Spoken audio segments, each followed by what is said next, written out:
everybody, this is ATIA and welcome back to another movie review, and today we're going to be reviewing Toy Story 4, preceding Avengers Endgame and Aladdin. I loved Avengers Endgame, Aladdin underwhelming, but this film, if you guys know us, we love the Toy Story films. They're just very important to my heart. I've watched them a lot. I've watched the DVD a lot. I'd even wake up at night pestering my parents just saying, "On!" Yep, I was there.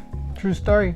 And we just saw this movie, and general thoughts, I liked it. It was a good film. Just my biggest problem with it is, and I'm sure a lot of you might agree with me if you've seen the movie, it's just, it didn't need to exist.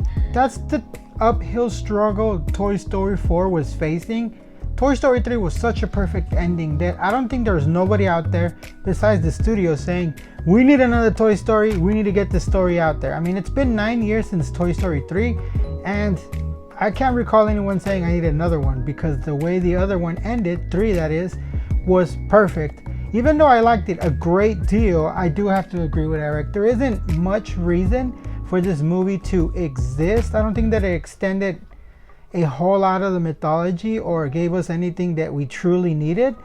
And I know that sounds kind of negative from somebody who liked it, but we'll get into that a little bit more in the review. Eric, so what else do you feel about this movie? Alright, so without getting into spoilers, but don't worry, we will get into spoilers in a spoiler review, which will be a separate video. But right now, there's just spoiler free, so don't worry about that. And just because I think it's unnecessary, it's by no means a bad film. I still think that at times it hit us in the nostalgia bones. The score I really liked, and another nitpick that I might have is probably without spoiling, is that some certain characters in the film didn't have a big role like I thought it would be, and some of the newer characters like Ducky and Bunny I actually liked, but I'm sure we've seen in the promotional stuff this Gabby character, and without getting into too much, I just didn't really care for her character that much. If you've seen the movie, you probably know what I'm talking about, but in the spoiler review, I'll talk more in depth why I didn't really care for her. This is where me and Eric are gonna disagree. I really enjoyed all the characters we got. He's correct. We didn't get enough characters with some of these characters. There wasn't enough screen time. But I feel that the new characters did add a bit of a layer to the Toy Story story. And I'm really happy with Key and Peele's roles in this. That's Ducky and Bunny. One of the best things about this movie is that they allowed them to do Key and Peele type of comedy. When you see this movie, if you're familiar with their skits, you'll definitely get that same sense, that same vibe. Of course, this is done in a PG type of manner, but it still has that same type of flavor, and I really enjoy that they were allowed that latitude to do that. To go off your point with Key and Peele, I think they're hilarious, and I thought they were really funny in this movie, and I think they're like my two favorite of the new characters, and definitely my favorite. More about this film. I can't really talk about this film without spoiling it. Again, it is by no means a terrible film. It's just, I'd be lying if I'd say it's like better than Toy Story 3, because Toy Story 3 is the go. And if I'd say that this film is necessary, because it doesn't, like you said, it doesn't really add anything to the Toy Story lore. But we absolutely needed to see. I mean. It does add some new stuff, like I said, the new characters, and I like what they brought to the table, but this was nothing that I was clamoring for, screaming, give me another Toy Story, I need a 4, because I felt that 3 was the perfect ending. And I know by me saying that this movie wasn't necessary, it's going to be a bit of a contradiction when I tell you that it's probably going to be my second favorite Toy Story. I know that sounds weird, but when you watch it, you might be able to understand why I say that. I'm not completely sure it's my second favorite, because 2 is still really, really good. And when we saw it on Monday, I was reminded of how good it was.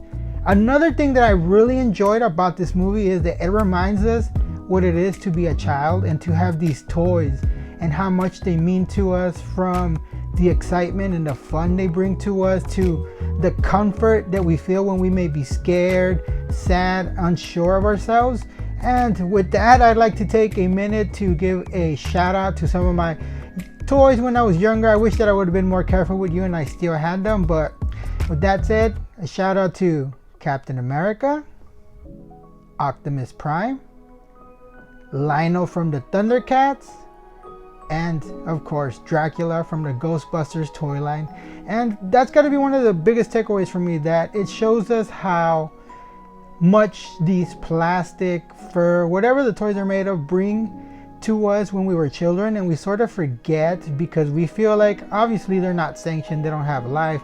But I think it's important to go back and think about what they brought to us. And Eric's not that far removed from having toys, so how did you feel about that aspect? When you kind of bring that up, that is true. There are some points in the movie when they do bring up is that toys, they are just plastic, and although they might seem so small to you, they still will mean so much to you. And when you give them up, that's like, it will probably be one of the saddest things that'll happen, and will maybe be one of the biggest regrets of your life. Because I had, like you, I also had a lot of Transformers, and I regret selling them too. Yeah, and I think that's kind of the regret, because early on in the movie we see something happen in a flashback where a certain character is like, yeah, I'm good, I'm done with this toy, I'm ready to move on. And you know, I'm sure as that person grows up and we see, and she looks around and she remembers the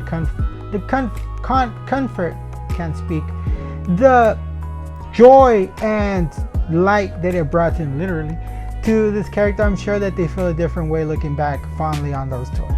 Alright, just one more thing I want to say before we close out is that this film was the first Pixar film in a long time to have, since A Bug's Life more specifically, to not have a short film. It's not a spoiler because the people at Pixar actually said before that this film wouldn't have a short film, and they actually said why. It's because they have so much people working on some later Pixar films coming, like Onward and Soul, and they couldn't get enough people to work on a short film, so they just couldn't make a short film for this one. And I don't blame them, because you feel like you could do something, you're like, oh, I could do this in a jiffy, and I will have no regrets, and I won't stop it.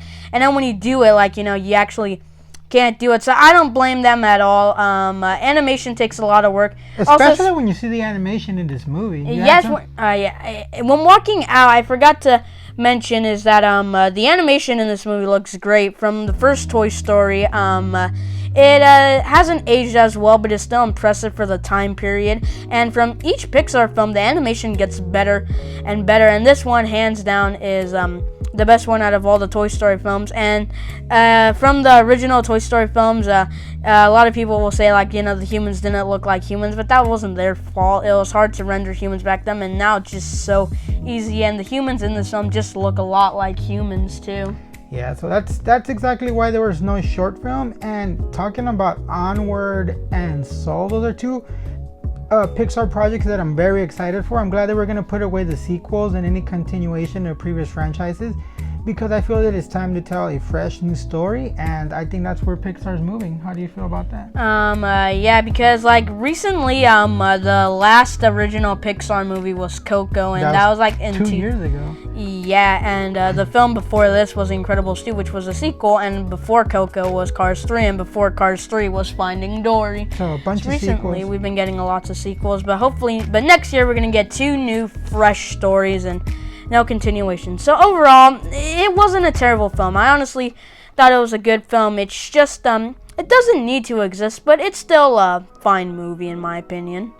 And I liked it slightly more than Eric. I do agree with him on some points, but it was entertaining enough, and there was enough emotional stuff in there for me to really enjoy it walking out. I don't regret watching this movie, and I'm pretty sure we're gonna own it when it drops sometime in November. So before we go, we did promise that in our next video we're going to announce the Toy Story 3 digital code winner, and we're gonna do that now. If you guys are familiar with how we give out these codes, sorry, we're gonna do it a little different due to time constraints. We're just gonna announce the winner, and the winner is Roger. You forgot? Roger F. Roger F, you're the winner.